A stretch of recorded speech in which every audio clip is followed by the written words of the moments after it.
Thank you, Robert. We first introduced you to Charlie Griffin last year as the Marine veteran who feeds Jacksonville's homeless. Since that time, he's opened up a medical clinic in downtown Jacksonville, but today he's joined by his daughter Carly to announce a whole new wing of the charitable arm of First Coast Community Development. Charlie and Carly, thank you so much for joining us.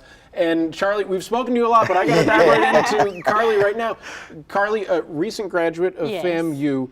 Describe the scholarship program that you guys have and how this all came to be. Okay, so the scholarship program is for incoming freshmen who are going to be going to any HBCU in the nation, and it's just a way to make sure that we're giving them good sources of money and just making sure that we're funding their education. We want to make sure we're pouring into them and just doing what we can on our part so that they can get the HBCU experience. And if you don't know, an HBCU is a historically black college or university.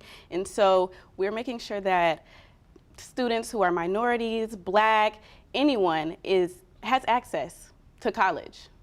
Charlie, we've seen you feeding homeless people in downtown Jacksonville, and you gave me a tour of the medical clinic as well. What sort of created this desire to help kids, and specifically the rising college students?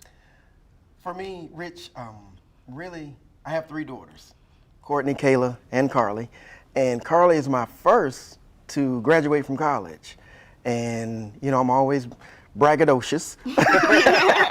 She graduated in 3 years, 3.9 GPA pre-med student. So for me, it was a way of saying, hey, Carly, first and foremost, thank you for doing what you've done. And then just being able to, as she just said, just pour into some other kids to say, hey, you know, we're here to support you as best we can. And as you always tell me, Rich, you know, just me doing what I do in the community, I just want to be an inspiration to others to just go out into whatever community that they're going to live in. Just get out and do something. Don't worry about what everybody else is going to do. Just do your part. Now, I remember from the announcement about this scholarship that you had asked these students to write essays. What were some of the really impactful, messages within the essays that they sent in? We can definitely highlight a couple of them. So we have students who are going to be STEM majors.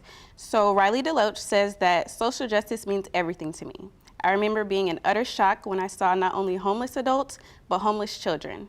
My idea is to start a large community business. And this business will gather people who are willing to provide money, food, and shelter to give to the homeless.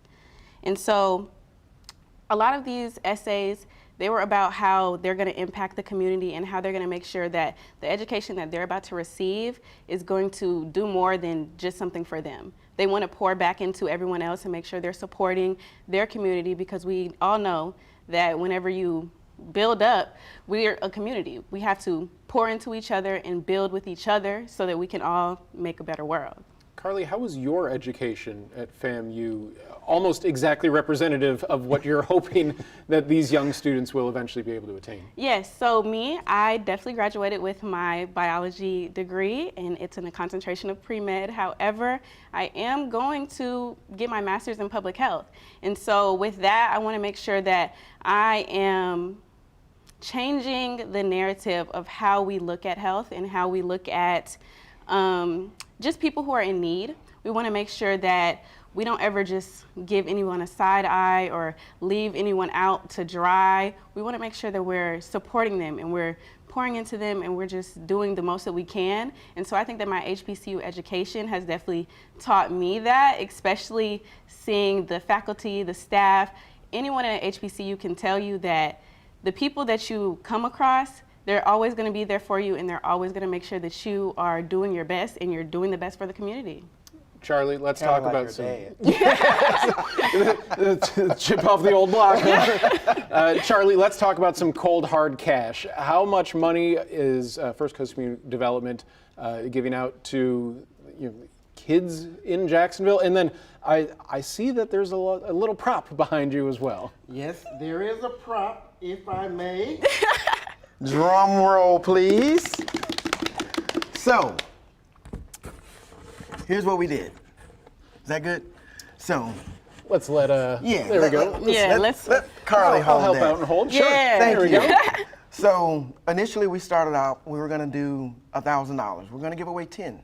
And then later on I decided, you know what, I'm gonna raise that up. And I think, Carly, we ended up with We have 11 scholarship recipients.